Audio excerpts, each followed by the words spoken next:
how do we solve a housing and infrastructure problem? And hey,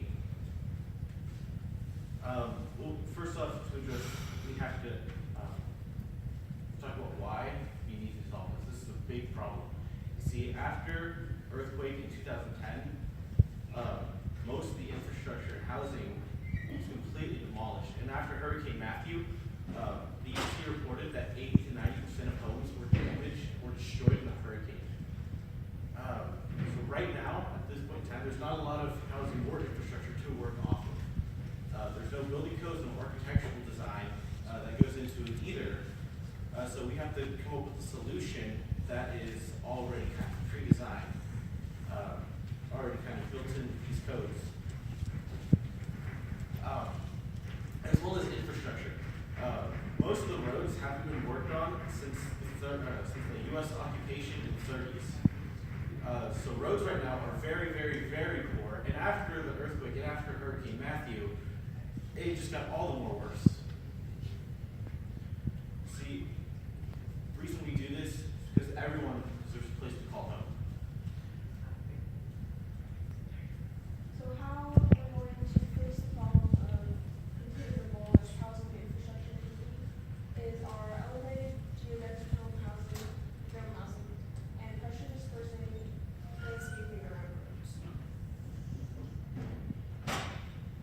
Geodesic domes were found to be one of the more plausible options to work with, given the environmental concerns we have with events like hurricanes and flooding and earthquakes happening as often as they do. Your buildings have to be rather resilient to a number of factors, such as wind currents, water flow, and seismic activity, which not only will move your buildings, it will try to warp them. So to try and get around this, we designed a lightweight modular system of panels that are the shape of equilateral triangles that have attachments on the sides that allow them to hook together to create varying sizes of domes that are easily transported, being made out of plywood panels with a wire mesh sandwiched in between. When we talked to some of the architects and material specialists over in the conference, they recommended that as a viable alternative to using concrete, as it is easier to produce and it is much easier to move around. The entire structure itself sits upon a series of pylons that are not directly attached to the structure. All the pylons are capable of moving independently and are resting upon tires as are spacers between the actual structure itself and the pylons. So the tires absorb the shock as the pylons move, but they stay attached to the structure without actually damaging its design. And to deal with factors such as heating and cooling, the shape of a geodesic dome allows for the air current to be pulled through the structure in order to quickly pull out heat, or it can be sealed up to trap the heat and warm the entire structure. So then there's the problem of the roads being completely demolished. We came up with a plan similar to FEMA's. So you have your roads right here and water. When it floods, usually the water would come up over the roads. The roads are gravel, asphalt, they just kind of wash away. So we decided to move the gravel to the embankment, which would draw water into the ground instead of over the road, and make a floodplain here, so that the water kind of stays down below and isn't up on the roads in the gravel.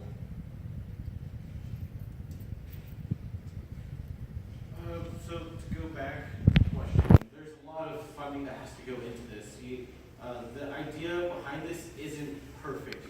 Most of the problems being funding, but through non-government organizations, private foundations, donations, and attention drawn by the media, we can get a necessary amount of funding to build these, because whenever talking about geodesic domes, it would cost about as much to make a house, but these are a lot more diverse because they will be able to be built out of local material, local wood, for temporary solution, temporary fixture right after a hurricane, right after an earthquake.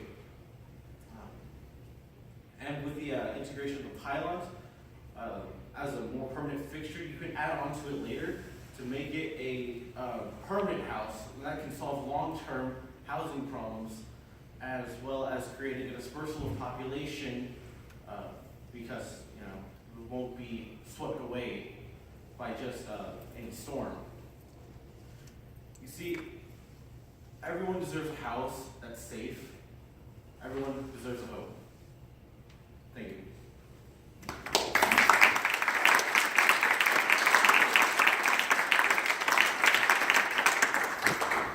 So, questions? Yes.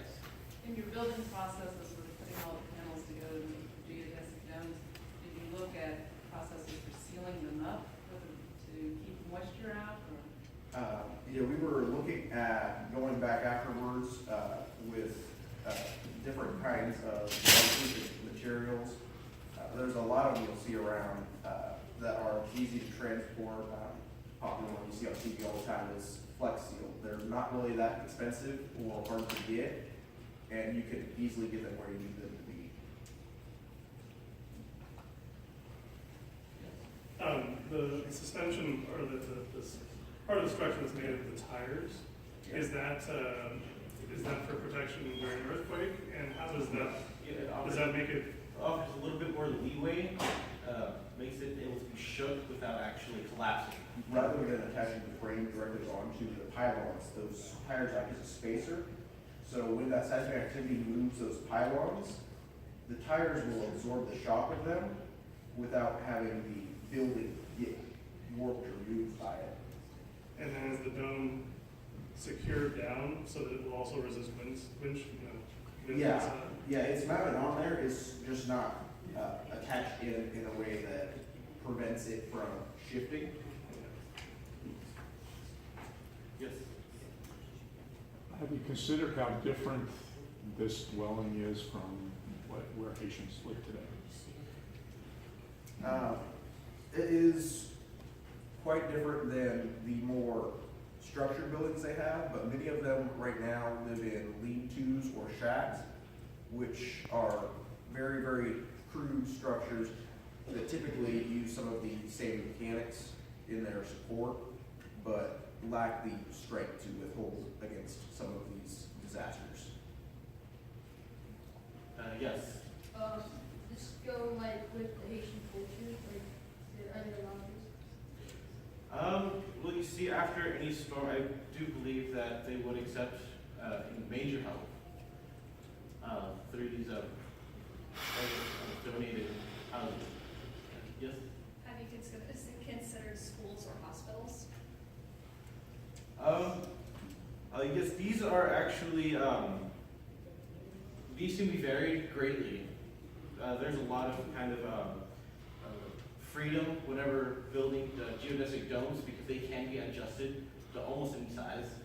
Could you build a more traditional building, like some of the ones in the pictures? Could you build them on top of these pilings and recycled concrete to absorb the shock, or would it be too heavy? That would work to absorb the shock. The only real error to that sort of building system is that with wind or flooding, you're going to have to deal with the pressure that builds up on the faces. Yes. Do these recycles need, or do the tires need to be changed so often, and if so, like how often? The tires aren't under stress like they would be on a road. On a road, you have friction that's constantly rubbing off the tires.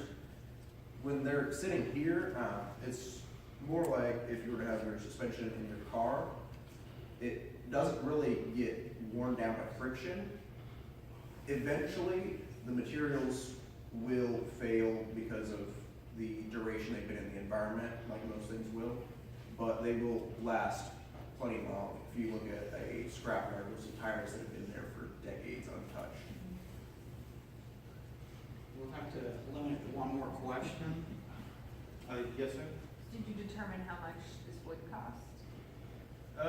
Yeah, we found that each panel would cost just under $20 to create, which means that compared to more traditional methods, you could have these pre-built, ready to go for similar costs, or in some cases even less for hard to reach areas. So it's very efficient on space, it's very efficient on kind of time as well as duration. It can be implemented just about anywhere. How long does it take to build? If you use local resources, it actually wouldn't take that long, maybe a couple days. Thank you very much.